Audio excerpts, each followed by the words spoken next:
Okay, I'm not a salesperson, but I'll try. Okay, let's see. So the game I'm presenting is so I work professionally as a cybersecurity architect and cybersecurity engineer. And if you don't know what that is, basically the security guy on the IT network. And so we have a bunch of games, and frequently what happens is the people who work at companies don't understand what they need to do for protecting the company's assets, and protecting themselves. So, what we've come together is with a card game. So, this card game is actually put together by the Massachusetts Cyber Center. It's basic education. And think of the terms of classic Dungeons and Dragons. So, you have the person who's going to be our facilitator, and that acts sort of like a dungeon master. And then we're going to have 8 roles. So basically, if you don't have 8 people, think of it in terms of instead of just having a fighter, a thief, and a magic user, you have someone who is both a fighter and a thief. So you have, or someone who's a magic user and a thief, what have you. And so within these different roles, so here's a card game, voila. And we're gonna have, so we have a leader, we have communications and media, we have legal risk and compliance. Sometimes when we talk about compliance, that's gonna be, so when it comes to compliance, that's basically where you're setting up policies within the company, and you are basically looking at, how should I put it? So we usually call it governance, risk management, and compliance. And then sometimes we'll add in vulnerability management in there as well. And then basically it's a set of rules, whether we're calling it NIST or say NIST framework or CIS benchmarks. And then of course within each industry, we usually have like a set one. So for example, in finance, it's PCI DSS. Within federal government, FedRAMP. Within power industry, NERC-CIP. Within healthcare, HIPAA. And so these are basic roles, to give you an assessment and to say, okay, follow these basic rules, and you have a beginning of a framework to follow for protecting different layers and assets and within your organization. All right, next one, operations. So the difference of operations, that's what's happening real time. Finance, of course, who's paying the bill? And of course, the IT department. Sometimes the cybersecurity department and the IT department are not one and the same. And of course, sometimes you have people putting on dual roles. Software developer, who is also needs to be a security person, who also needs to be a system administrator, who also needs to be a network engineer. You get the idea. You wear many hats within your organization. Human resources, hiring the right people, hiring contractors, hiring vendors, and then of course making sure that the people you are hiring aren't actually bad guys in disguise. Let's see. And of course, security law enforcement. That could be you contacting the federal government, FBI, or the local police department. And sometimes, they don't talk to each other as effectively as we'd like to believe. All right. And so then the next part are scenarios and injects. So think about side quests. Think about the main adventure. You're going after, your the big bad, the big boss, or smaller bosses along the way. And then you have to say to yourself, okay, so we have one facilitator, 4+ players, and of course, people, like I said, wear many hats. You could have someone who's a DevSecOps engineer or full stack developer. And then, of course, we got a nice map here, which basically lays out what's our organization, who talks to who, who's not talking to who, and try to figure that out. And of course, you can set it up as a 15-minute game or a 1-hour game. 15 minutes, you're basically going to have an active discussion. And we usually, the term we call this is tabletop games.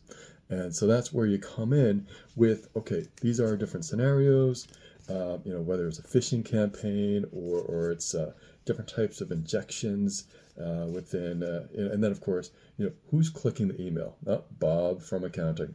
Bob didn't read the email, didn't pass the test within school. And of course, then we have our different scenarios. What's going to happen? Is a social engineering attack? Did someone, an executive, get an email at home and they clicked on a box, and then of course malware got downloaded into their personal computer? Did someone go online and take a look at your Facebook or your Blue Sky or your Mastodon account and then start guessing, what could be that person's password? Are they out of town? Are they going on vacation? Let's find out ways to attack. Malware. Yeah, you clicked on a link, and guess what? Now you have an unfriendly, hidden threat that's happening within your system. Again, unauthorized downloads. Sometimes people don't understand the difference between a website and something that is actually a download. Or they think, oh, well, I'm just adding an extension to my browser. It's like, that's a download. Or it's someone saying, oh, I'm accessing a website. That's actually software. You may be using a web browser to get it, but that's what we call software as a service. And sometimes your vendors, you need more than a service level agreement. All right, so I'm getting more into the weeds of the game, but you can sort of see where this is going.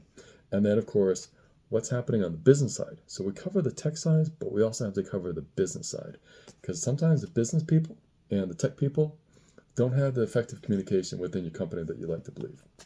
Of course, and then of course, you have a disgruntled employee, insider threat. You hired a vendor, and well, guess what? They didn't check the people as well as you'd like to believe, or they have a disgruntled employee, insider threat. So, and of course, different injections from insider threats.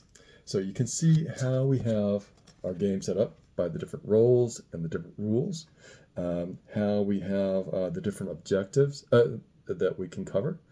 So you can change up the game. It's not all, so every time is going to be different, because there's different ways that people can attack you and different ways that you can try to defend you. And as the old saying goes, the attacker only needs to be right once. You need to be right all the time. And of course, when it comes to cybersecurity, like I mentioned, the governments, that is an initial stage, but you also have to protect yourself against the unknowns. So you have your knowns and you have your unknowns, and then together you can sort of try to play detective and sort of like Clue. Okay, you have, someone with a candlestick, you have one of the characters who's possibly the murderer, and of course different rooms. And the same thing with cybersecurity. You have to guess where in your network was attacked, and who was the one who accidentally or purposely made the attack, and what kind of tools are they using to, and also how long have they been there. And so you get to go and try to figure out what the attack is, and then how to defend it and how to recover from it. So we got multiple ways, and so this is basically our post exercise to see, what steps did you cover and how well did you cover them, and then you can help prepare yourself for a real world scenario. And so, of course, and things are always changing. New attacks are always happening. So it gets, and then so you can, add in some attacks that have just come in. Salt Typhoon just recently attacked T-Mobile. Your network, your network has gone down. Do you have, access to paper copies of your manual, and do people have access to that secure box? And so, we can get into that more. And of course, I've gone over the 5 minutes, but this is my first try. So, okay. Lots more to talk about, and it's always good to try to combine education and gaming together, just as I personally combine gaming and travel together for award travel. So, background in cybersecurity, background in, of course, board games, and grew up playing Dungeons and Dragons and attending science fiction conventions, and so it'd be nice to see, sort of a combination of different interests come together, and, to learn through gaming. All right. Thank you. Bye.